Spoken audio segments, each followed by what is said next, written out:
This is terrifying. I love science.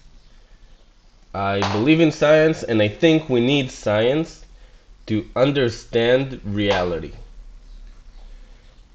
But what's going on now in the US with the scientific community is not a problem of the US, it's the problem for the planet.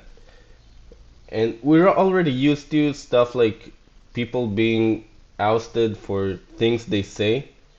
But now, with the protests in the U.S., we have here the example of UCLA Business School lecturer placed on leave for email to student rejecting request for exam leniency for black students. The concept of now getting a grade based on how well you know the material is getting thrown out. But that's not the scary part. It gets worse. You probably heard of other professors being suspended, and we now have the story of Harold Ulig, a really famous economist that posted a tweet against defunding the police.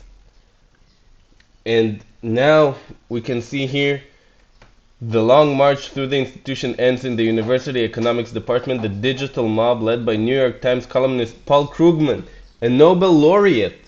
He is a Nobel laureate in economics, and Michigan professor Justin Wolfers. They have went to the University of Chicago, where it is pressuring the school to remove Professor Harold Ulig from his position as editor of a journal of political economy, removing him from an academic position. That means that the way we gather scientific knowledge is now corrupted. The whole concept of us judging scientific work and accrediting scientists by their academic achievement, by how well they understand the science they're teaching, is getting thrown out the window to advance a political ideology. Now, the second they remove a professor from his academic position, it's not confined to the US anymore. Any Polish, Israeli, Moroccan, African, Asian student that wants to become a professor now knows that he can't do research or say things that don't conform with the ideology ruling the academy. And this means we can't do science anymore. The whole point is that it's based on measurement and facts. And now they're telling you that if you do something wrong, not in your research, in life, you can no longer say something is true.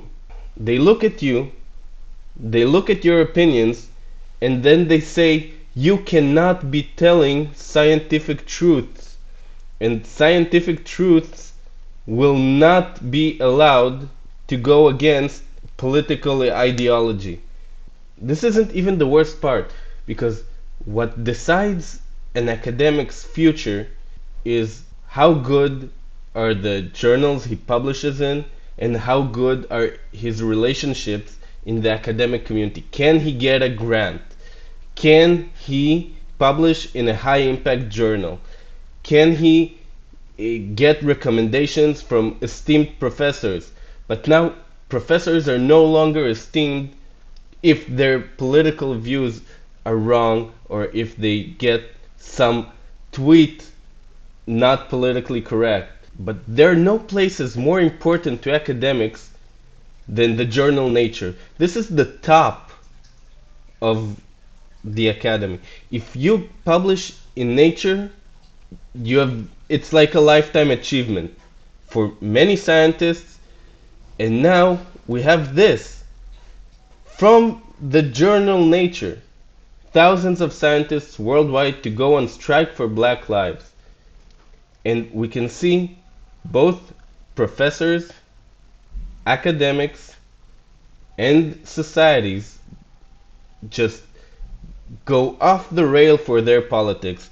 As they say, more than 5,000 scientists, as well as societies, universities, and publishers, will join a call to strike for Black lives, halting their usual work activities to learn about systemic racism in the research community and to craft ways to address inequalities. This is crazy because a lot of these societies deal with STEM fields, hard sciences, and they really should not have a lot to do with politics. We already heard of Particles for Justice, a group that opposes sexism in physics, in particle physics, right? They're saying particle physics is racist. Nature has pledged to join the strike, right? One of our most esteemed journals, one of our most esteemed bodies in academia is now dealing in politics. And now, what does it mean for people who want to publish something, let's say, in the field of psychology that might reflect on differences between men and women? Will they no longer allowed to publish it? What happens if someone makes a scientific breakthrough, but he's actually a racist? Are we gonna throw that breakthrough out? Are we not gonna travel at light speed because the dude that invented it is a racist? We're not gonna publish that work? What are we trying to achieve in this? But it's not only nature. It's thousands of scientists. It's the journal Science, probably the second most esteemed journal in the academic world. It's CERN, right? The European Particle Physics Organization. You can no longer be a physicist if your views do not conform to what appears to be what Black Lives Matter demands. Other societies striking are the American Physics Society, which already in their conferences they have panels only for minorities, and if you're accidentally an Australian researcher, a white man, or whatever it is, you do not get invited to meet professors, to meet and greets, which are only for minorities now. And I don't know how we can do science anymore. And it's not just the US. If you're a grad student in any country in Europe, in Australia, in Africa, in Japan, you will probably now have difficulties advancing if your views are incorrect about anything.